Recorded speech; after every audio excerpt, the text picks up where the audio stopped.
Welcome to the fourth module in the Wholesale Real Estate Basics course. This module explores various aspects of real estate financing. Knowing where and how to get the necessary financing for your purchases is obviously a critical skill in becoming a successful investor. Please have a pen or pencil available to take notes on today's material. What you will learn. Upon completion of this guide, you should be able to describe the various ways to make money in real estate regardless of your current financial situation. Explain the difference between getting pre-approved and pre-qualified for a loan. Identify several key sources for real estate financing. Identify several major lending programs. Interview potential lenders, asking questions that will make it possible for you to select at least two that can provide the service and financing you need.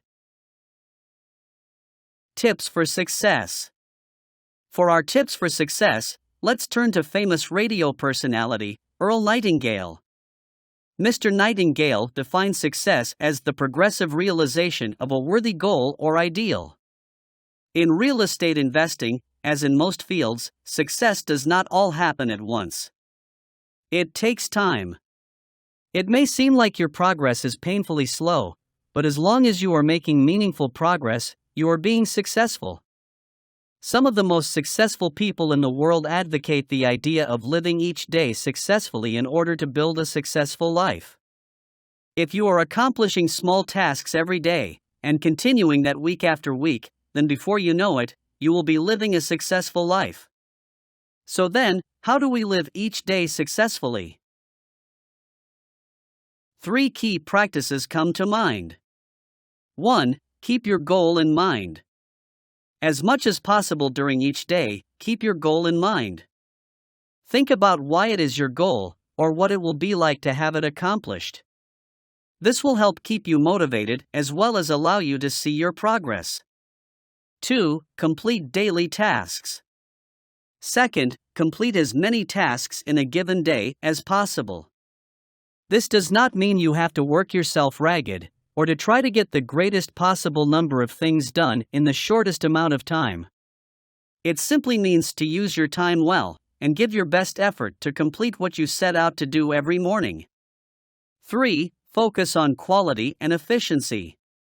Finally, whatever you are able to do, do it well. It is not so much the sheer number of tasks you do in a day as it is the quality and efficiency of completing them. Gradually, you will find yourself being able to complete more tasks more efficiently each day. Financing strategies. Categories of personal finance.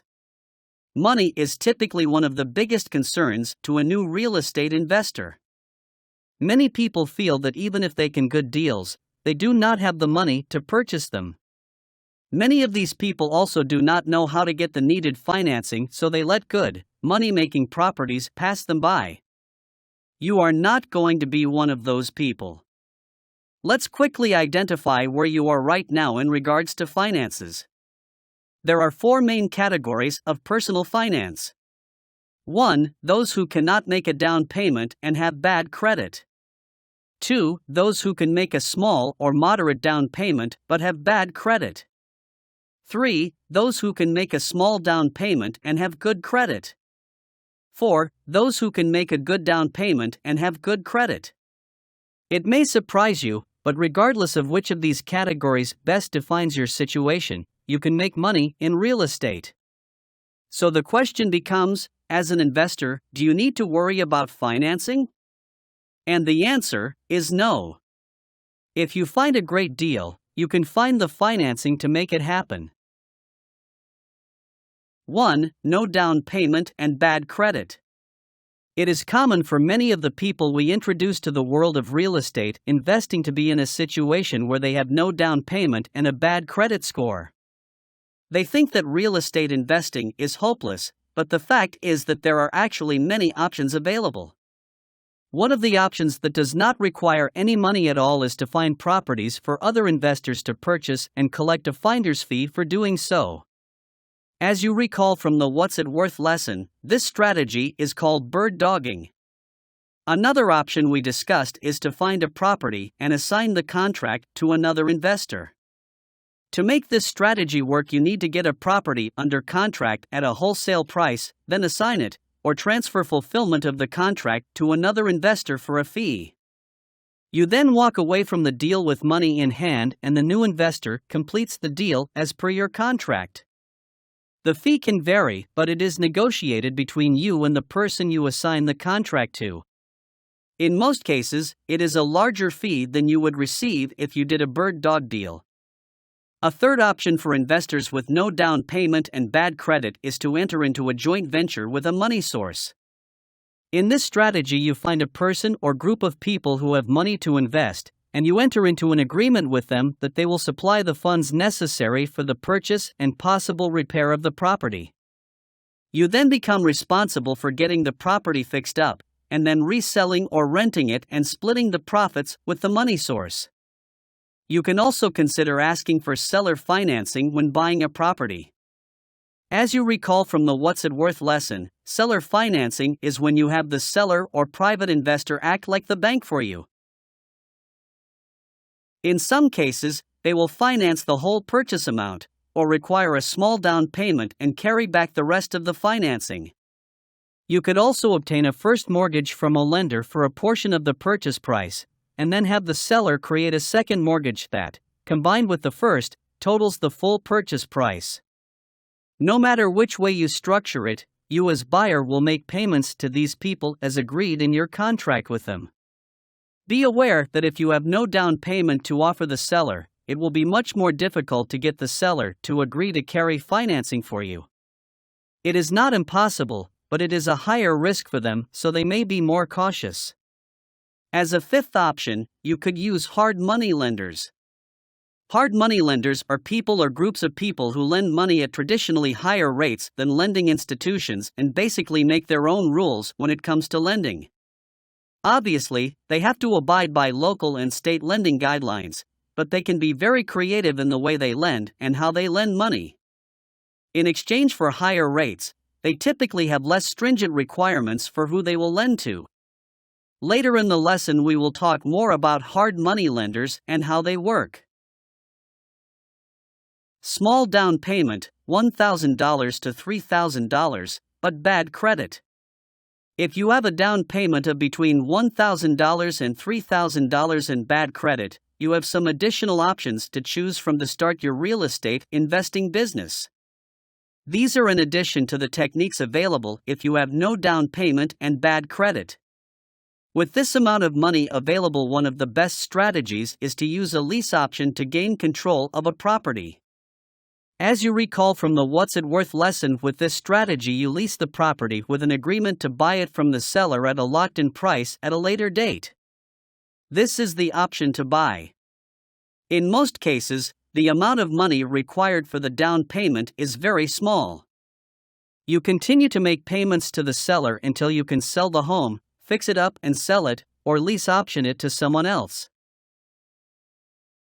If you are fixing and selling it, or if you just plan on selling the property, it is in your best interest to sell it as quickly as possible in order to keep your holding costs down.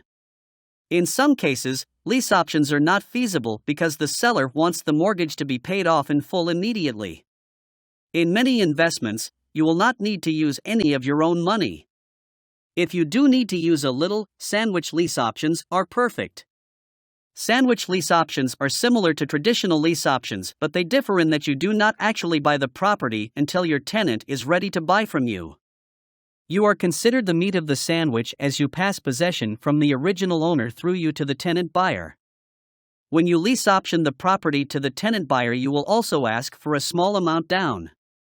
This down payment should be large enough to recapture your own down payment as well as some of your holding costs. To maximize profits on a sandwich lease option, ideally you want it to remain in place for 1 to 2 years before your tenant exercises their option to buy. Ultimately, however, local laws will dictate the feasibility of this effort. In some states you can't leave a lease option in place that long. Don't worry if you don't know how to actually implement these strategies yet. We'll go over them in great detail in later lessons. Moderate down payment, $3,000 to $5,000, but bad credit. If you have a little more money available, say between $3,000 and $5,000 to use as a down payment, then you have a little more flexibility in your investing options. You still are able to do lease options and sandwich lease options, but you also have the ability of working with small groups of investors. This helps spread financial obligations and risk around to the various members. There are two ways you can structure working with small investor groups. The first is where everyone in the group is involved with everything. Everyone helps finance the property, everyone helps find it, fix it, and sell it. This is a good option if no one has a lot of money but everyone has similar goals. The second option is where you select a group of members who are specialized in certain areas. For example, one member may have more money to contribute, someone else may have repair skills, and another may have marketing skills. This is a good option if you have a specific skill but not a lot of money. A final option if you have a little more money to put down is to obtain seller financing when purchasing a property. It will be easier to get a seller to agree to carry a loan for you if you have some money to offer them for the risk they are assuming in you. 3. Small down payment and good credit. With the recent changes in the lending world, it has become increasingly difficult to get a loan with nothing down. It is not impossible, as some will say, but it is very difficult. It is a lot easier if you have a down payment available, even if it is small. However, even if you have a small down payment and good credit, you may still want to use the methods of purchasing how to leverage your money. Loan programs that only require 3% 5% as a down payment are discussed later in this lesson. Knowing that those loans are available opens your investing options even more. Don't forget, there are plenty of creative ways to buy a property for very little or even nothing down, but you will need to understand how to execute them. We will teach the ins and outs of these specific techniques in the financing course. If you have a small down payment, you are a stronger candidate for lease options and sandwich lease options. You have more negotiating room if you are seeking seller financing, and you have more to contribute to attract small groups of investors. Buying property during the foreclosure process or at a foreclosure auction requires a bit more knowledge and resources, but it can be a very viable option. These strategies will be discussed much more in depth in later lessons. 4. Good down payment and good credit. If you have good credit and a good down payment, then the options are essentially limitless. There is no reason why you will not make money investing in real estate. You can even use the methods of purchasing described in previous sections to leverage your money. Lenders typically consider anything between 10% and 20% of the purchase price a good down payment. When you are in this situation, all of the previous strategies for investing are available in addition to a few others. In the upcoming financing course, you will learn more about these other, more creative techniques to obtain financing to buy properties. Each of these options provides unique benefits and will be discussed in much more detail in later lessons. 5. Additional strategies. If, because of your credit or down payment situation, you cannot make any of the strategies work for you, don't despair, there are still other options to consider. You could focus on buying less expensive investment options with personal or business lines of credit. You will learn more about these lines of credit later in the lesson. Mobile homes are a great way to invest in real estate with very little money. They are significantly cheaper than single-family homes, and people always need somewhere inexpensive to live. Frequently, you can buy mobile homes from the lot owner for literally pennies on the dollar. Then, depending on the lot, you can either resell the home or rent it out and get some cash flow from it. Buying mortgage notes is also an excellent way to turn a profit with little money. With this strategy, you find someone who is receiving payments on a loan, such as from seller financing, and ask them if they would be willing to sell the right to receive payments on that loan in exchange for a lump sum of cash now. If they agree, you pay them pennies on the dollar and begin receiving payments, complete with interest, until the loan is paid off. Many times people will be willing to sell a $10,000 loan for only a few thousand just to have the money now as opposed to having to wait for it. Another small dollar, high return investment strategy is to purchase tax lien certificates. This strategy will be discussed more in depth in a future lesson, but essentially it consists of purchasing the rights to a property by paying someone's back taxes on that property.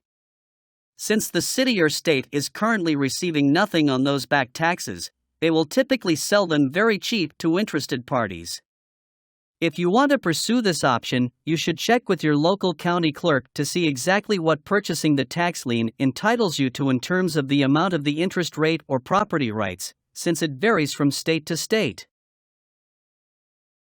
Getting pre-approved. Now let's talk about two financing terms you need to be familiar with, especially if you are going to apply for traditional financing. The term pre-approved carries some weight in the investing world. It means that you have gone through the loan process and received a specific quote on what interest rate and loan amount the lender will provide.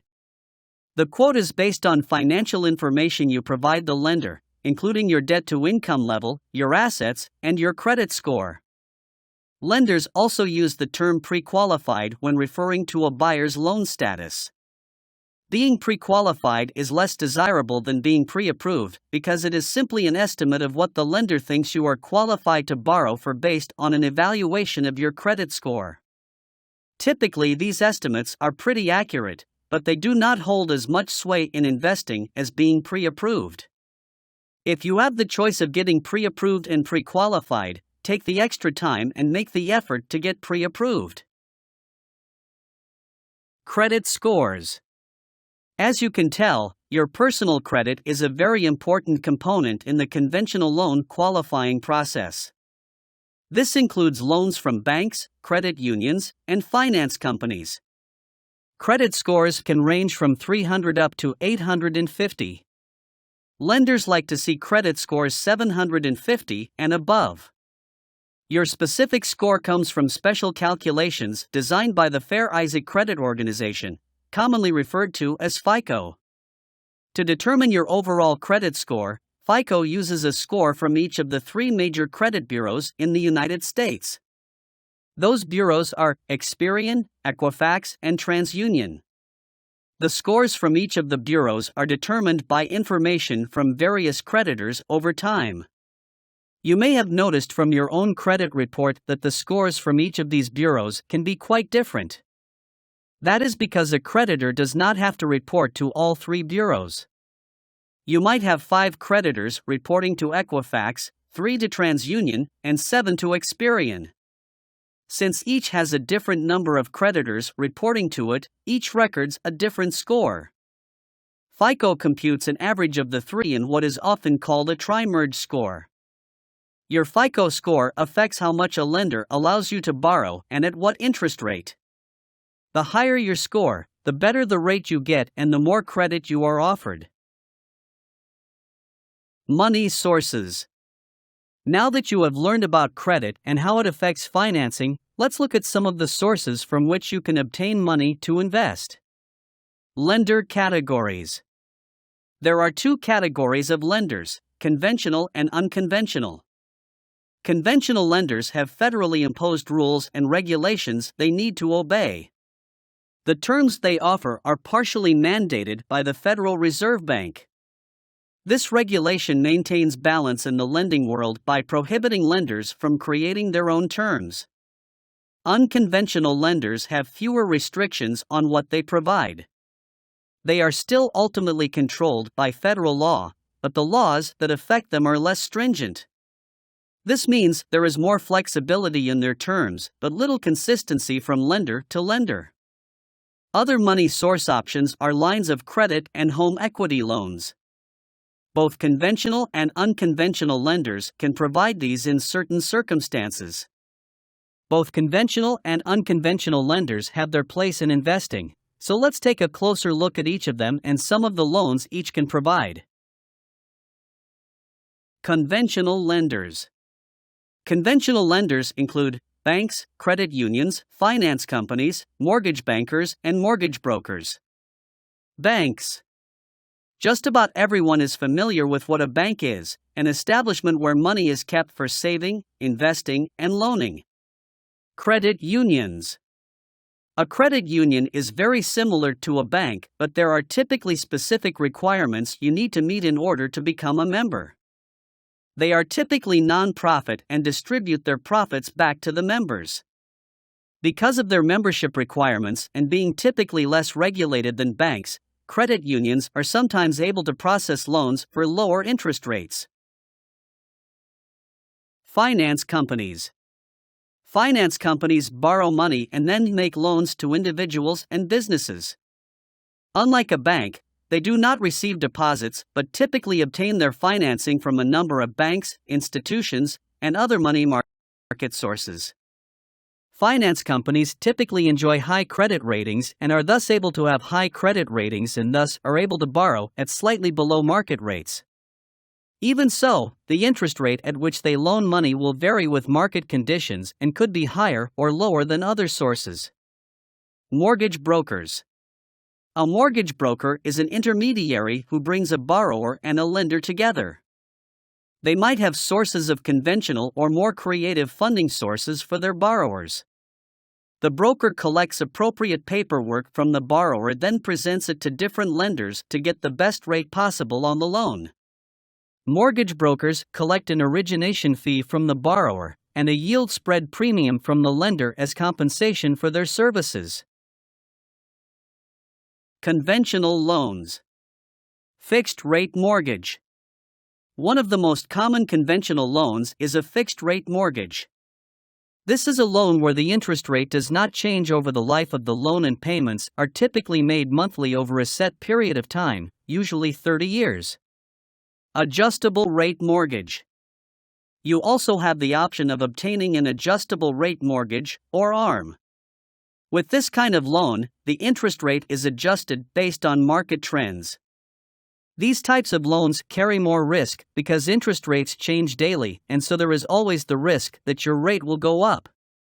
There is space in the Money Sources section of your workbook for you to take notes on these different types of conventional loans. Federal Housing Administration, FHA, loans. The Federal Housing Administration, or FHA, has a number of loan programs that conventional lenders offer.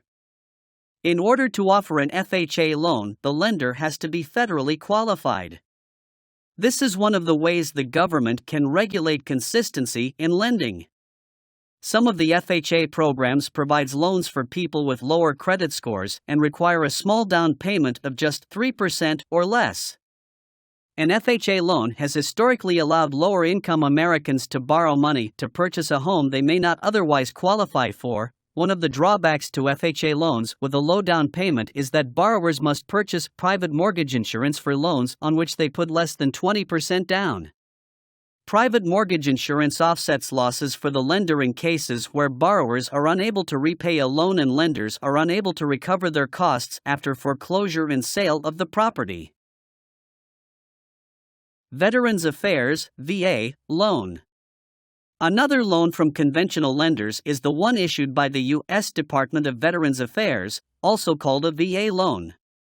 The VA loan was designed to offer long-term financing to American veterans or their surviving spouses, provided they do not remarry. The basic intention of the VA program is to supply financing to eligible veterans in cases where more traditional financing is not available. The VA loan allows veterans 100% financing without private mortgage insurance. A VA funding fee of up to 3.3% of the loan amount may need to be paid to the Department of Veterans Affairs and can be financed as part of the loan. The VA may restrict how much you can borrow at any one time with its loan. This maximum can vary from time to time, so you will want to check with your VA-approved lender to get the current amount. In some cases, the VA also offers jumbo loans and a loan for non-veterans called vendee financing.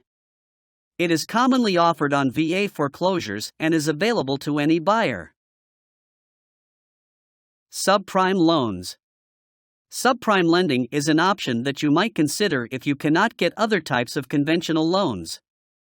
Essentially, subprime loans have an interest rate higher than the prime rate. The prime rate is the lowest rate on loans by most of the nation's 30 largest banks. Subprime loans are available to people who have a high debt-to-income ratio or a credit score that is too low to qualify them for a lower rate. Be aware these loans come and go with trends in lending practices. If there is a conservative focus at the time, they are less prevalent, but in a liberal atmosphere they can be quite readily available. Unconventional lenders. Now let's talk briefly about unconventional lenders. There are three main types: mortgage bankers, hard money lenders, and private lenders. Mortgage bankers. Mortgage bankers are individuals or groups of people who lend their private money, or money borrowed from another lender. They have a lot of flexibility in their loans since some of the money they lend is their own, but they are not typically as flexible as a hard money lender. Hard money lenders. Hard money lenders are individuals or small groups of people who have personal money to lend and are willing to do so with much more flexible terms than conventional lenders. However, in exchange for their flexible terms, they typically charge significantly higher interest rates, anywhere between 13 to 18%, and many require the borrower to pay loan origination or upfront points of from 3 to 10 points. Credit scores are not as important to hard money lenders as is the value of the property. Private investors. Private investors are very similar to hard money lenders in that they use their own funds to lend on property. Most of their money is invested outside of real estate in instruments such as CDs, mutual funds, stocks, IRAs, 401ks, etc. These are people who may own a large number of properties and draw on the funds from these properties to continue investing in other properties or have other investments that offer them an ongoing stream of funds to invest. Private investors may charge interest on a loan, or opt to share in the profits of the property in addition to the return of the loan amount. You can find unconventional lenders by looking in the classified section of your newspaper under Business Opportunities, Money to Loan, or Loans and Finance. You can also look online by using hard money lenders or money to loan as search terms. Additionally, you can ask people at local real estate investment clubs what lenders are good to work with. These searches will yield hard money lenders, not private lenders. Private lenders under the SEC definition are part of the private sector, meaning they do not invest in real estate right now. It is up to you to convince them to invest in a new investment. Private lenders that you approach could be doctors, dentists, lawyers, family, and friends. There are specific requirements to keep in mind when working with private lenders. One of them is that you cannot market to the public for them. We will discuss working with hard money lenders, private investors, joint ventures, and other more creative financing options in more detail in the Other Sources of Capital guide in the financing course. Other options to consider. There are a couple of more money options that either conventional or unconventional lenders may be able to provide. Lines of credit. The first are simple lines of credit. Lines of credit are financial products that allow a borrower to take advances during a defined period, and up to a preset limit, repaying the advanced amount at the borrower's discretion until the advancement becomes due. The due date is set by the lender, and at that time, the advance and any accrued interest is due. This date is referred to as the maturity date. These credit lines can be either personal or business lines of credit. With personal lines, the limit, interest rate, and maturity date are typically going to be based on your credit score. For business lines, the limit, interest rate, and maturity date are determined by the perceived risk the business shows and possibly with a business credit score called the Duns number. The lender will ask, is the business potentially profitable, or is it currently profitable? What assets are involved? Etc. In many cases, it is a way to have access to a line of credit without it being on your personal credit. Also, You can typically acquire higher lines of credit with your business than with personal lines of credit. Home equity loan. A home equity loan is one in which the borrower uses the equity in their home as collateral. A home equity loan creates a lien against the borrower's house. A lien is a legal claim or attachment against property as security for payment of an obligation, in this case, paying back the money borrowed.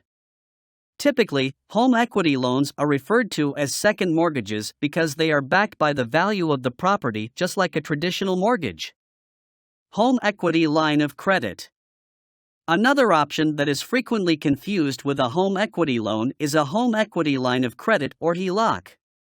The difference between a home equity loan and a home equity line of credit is that the line of credit acts like a credit card with a maximum credit limit, a variable interest rate, and monthly payments calculated according to the balance on the credit line.